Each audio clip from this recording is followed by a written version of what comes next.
Hello there. Bonjour à tous, bienvenue dans ce 6e tutoriel. Ce vidéo vous expliquera comment utiliser un combo box dans un projet Visual Studio en allant chercher les données dans une table de votre base de données Oracle. Donc, c'est comme ça qu'on va fonctionner pour ce petit vidéo. Je vais encore une fois utiliser les notes de cours que Christian nous a envoyées à propos du tutoriel comment remplir un combo box à partir d'une table de votre base de données. Donc, ce que nous allons faire, nous allons commencer par installer un petit label, liste des prénoms. Comme dans les vidéos précédentes, je vais aller chercher les données de ma table contact. Si vous êtes en train de faire le projet final du cours d'introduction aux bases de données, vous allez probablement faire un peu la même chose, mais avec vos tables du projet. Donc, ce que je vais faire, c'est que je vais utiliser le petit projet dans Visual Studio que j'ai fait dans la vidéo numéro 5 et je vais aller dans mon onglet d'insertion, de Insert, puis je vais afficher la liste des prénoms qui sont déjà dans ma base de données contact. Donc, on commence par faire la première page du tutoriel. J'ai déjà ouvert mon projet Visual Studio. Assurez-vous, quand vous allez l'exécuter, que votre VPN est bel et bien connecté. Donc, encore une fois, c'est comme si vous seriez dans le laboratoire du département d'informatique au Cégep Lévis-Lauzon. Donc, mon VPN est activé. Ma petite fenêtre est verte. Je peux continuer à partir du projet que j'avais fait dans la vidéo numéro 5. Donc, j'ai ma petite fenêtre ici avec mes onglets. Je vais aller dans l'onglet Insert et je vais venir insérer ici, grâce à ma boîte à outils, un petit label juste ici en haut de mon bouton. Donc, mon petit label qui est ici, je vais changer son nom. Je vais aller voir dans les notes de cours pour que le nom soit identique à ce qu'il y a dans le code qui nous a été fourni. Donc, le combo box va s'appeler CB liste prénom. Pour le label, on va tout simplement l'appeler liste des prénoms. Donc, je retourne dans mon projet Visual Studio. Je peux garder le nom du label comme il est là. Je vais changer tout simplement le texte qui est ici. Liste des prénoms. Comme ça. Et en dessous, je vais l'aligner. Dans la liste des prénoms, en dessous, je vais tout simplement aller encore une fois dans boîte à outils en suivant le tutoriel et m'insérer un combo box.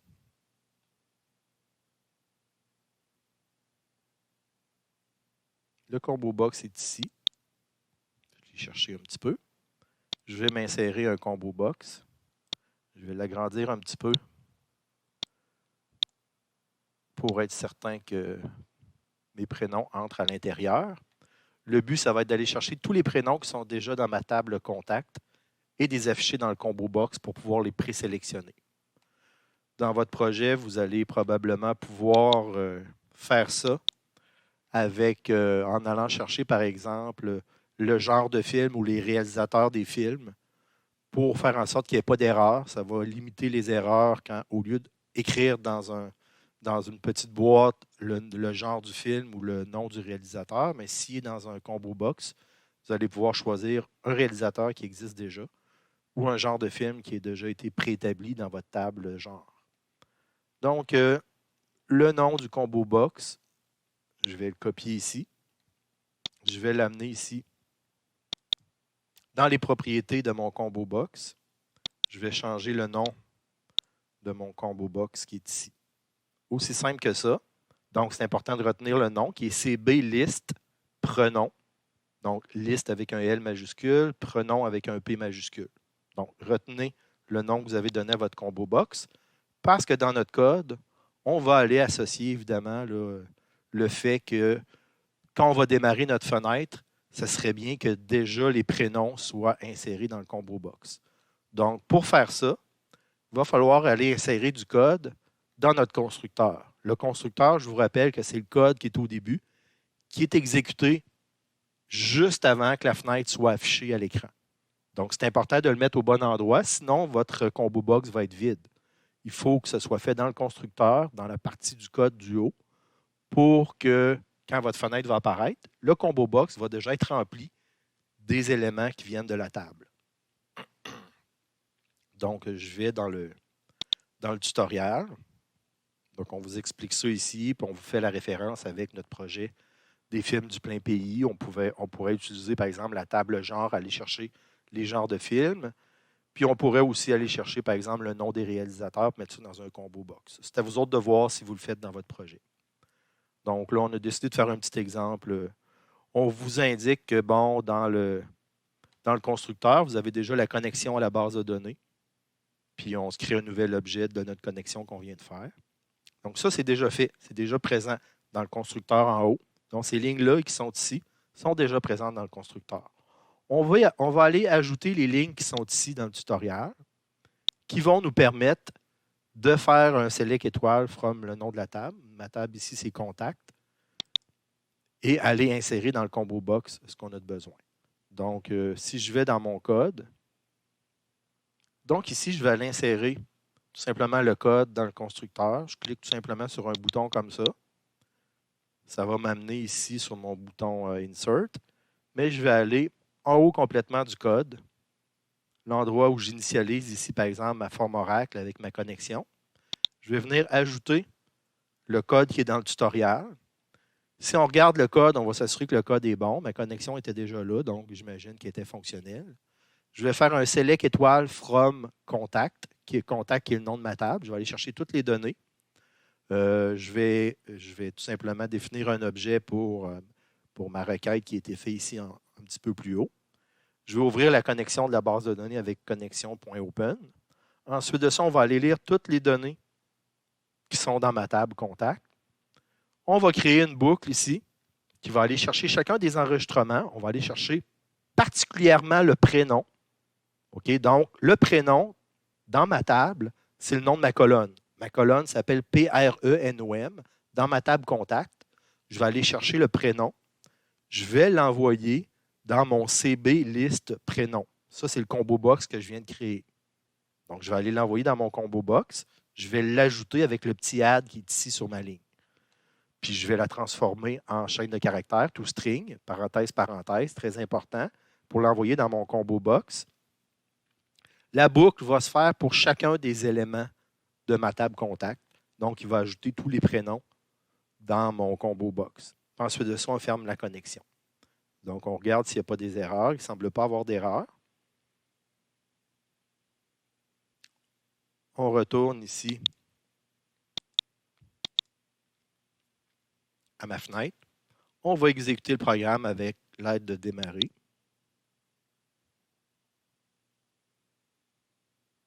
On vous rappelle que le VPN doit être utilisé pour qu'il soit capable de se connecter à ma table contact.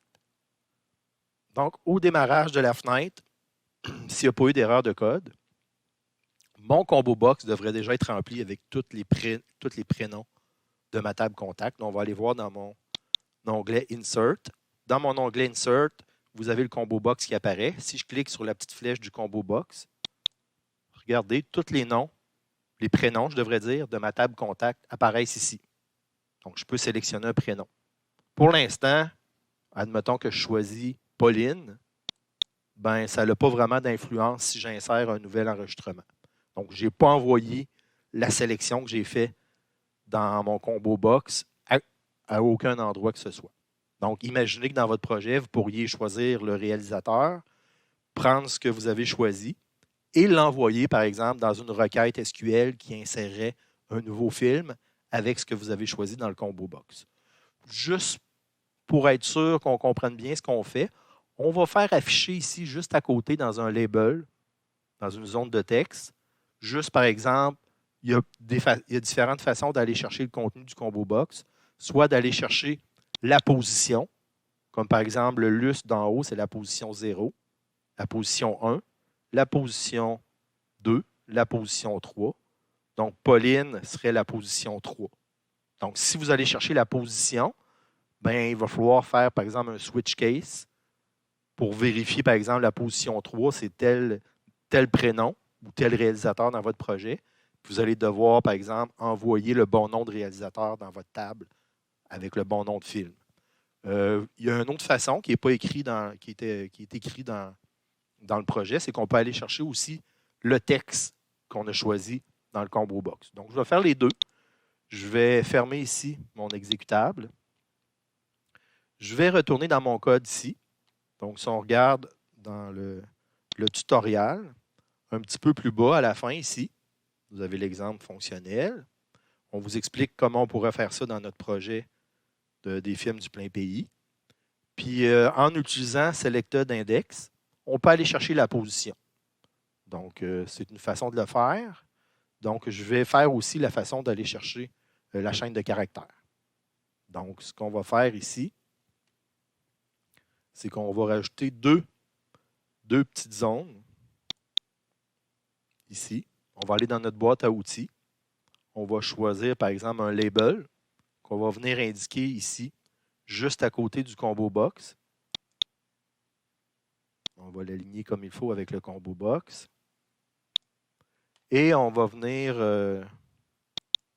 changer le nom du label qui est ici, selon ce qu'il y a dans le tutoriel. Dans le tutoriel, on n'a pas vraiment on a un nom de... On a le CB genre ici. Mais pour les notes de cours, je vais choisir un label combo num. Donc, je vais prendre ce même nom-là. Donc, je vais venir changer le nom de mon label ici pour LBL combo num, que je vais réutiliser dans mon code. Donc, aussi simple que ça. Par défaut, je ne vais absolument rien mettre dans mon label comme texte. Je vais effacer le texte qui était dans les propriétés de mon label. Donc, c'est fait. Je vais tout de suite faire mon deuxième. Disons que c'est un bonus. On va aller chercher aussi la chaîne de caractères. Donc, je m'ajoute un autre petit label ici en dessous. Je vais essayer de l'aligner avec l'autre label qui est là. Ce label-là, on va aller chercher le nom du label qui est LBL combo texte. Donc, je vais aller chercher pour être sûr d'avoir le même nom que je vais utiliser dans mon code. Donc, LBL combo texte. Même chose, je vais vider la propriété texte de mon label qui est ici. Donc, c'est fait. Mes deux labels sont transparents. Si je les sélectionne, on les voit ici. Ils sont vides pour commencer. Ce que je vais faire, c'est que au moment où je vais cliquer sur le Insert, je vais aller ajouter le code qui va faire apparaître la position que j'ai sélectionnée dans le combo box et la chaîne de caractères que j'ai sélectionnée dans le combo box. Donc, je vais aller chercher le code qui est ici. Donc, première des choses, on va aller insérer dans le bouton. On va aller initialiser ces deux labels-là. Donc, si je clique sur mon bouton, je vais voir le code correspondant à mon bouton. Je vais venir initialiser mes deux labels avec guillemets, donc pour m'assurer qu'ils sont absolument vides. Et puis, tout simplement, par la suite, je vais aller ici insérer les deux lignes de code qui me permettent d'aller chercher ce qu'il y a dans le combo box qui s'appelle Selected Index. Non, CBL liste prénom. On va aller chercher, par exemple, l'index, on va le mettre dans notre label. Puis on va faire la même chose, on va aller chercher, par exemple, la chaîne de caractères qu'on va transférer avec toString pour ajouter dans mon petit label qui est là. Donc, on l'insère. Je vais faire ça, disons, mettons, juste avant la fermeture de la connexion. Donc, je viens insérer ici le contenu de ce qui a été sélectionné, soit l'index pour la première ligne que je vais envoyer dans mon label, puis soit la chaîne de caractères pour la deuxième ligne que je vais envoyer dans un autre label qui s'appelle LBL combo texte. Je regarde comme il faut s'il n'y a pas d'erreur de prévu. Non, il ne semble pas avoir d'erreur. Je retourne dans mon design. Donc, ça devrait apparaître ici juste à droite. Donc, je démarre mon programme, voir si ça fonctionne.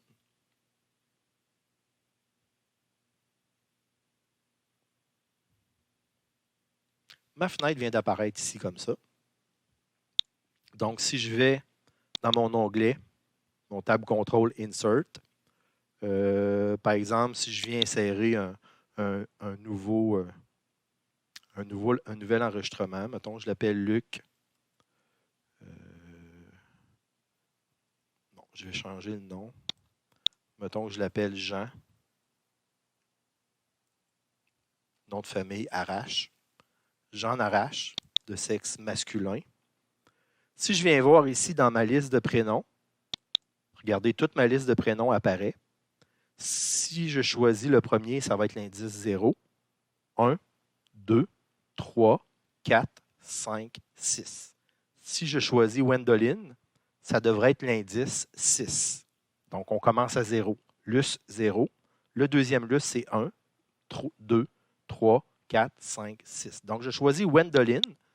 Ça devrait être l'indice 6. Donc, il devrait apparaître un petit 6 ici. Puis, la chaîne de caractères, ça devrait être Wendoline. On clique sur le Insert, le bouton Insert. Il va actionner le code.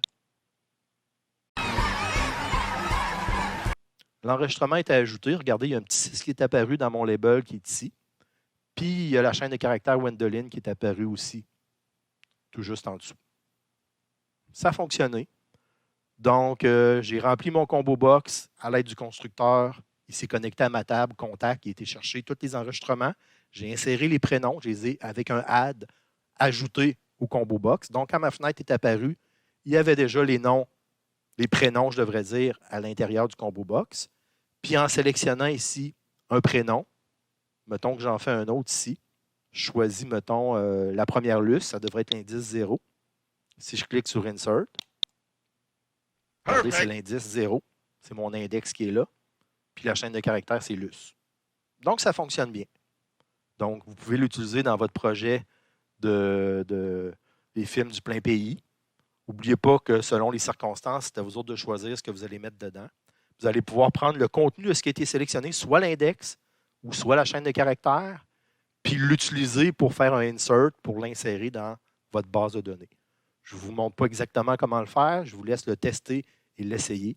Ça va être votre mérite si vous réussissez à prendre le contenu du combo box et de l'envoyer, par exemple, dans une requête SQL qui permet d'insérer un nouvel élément dans votre table. Donc, ça termine ce petit tutoriel-là. Vous pouvez l'utiliser, le faire comme tel ou l'ajuster à votre projet final. Merci.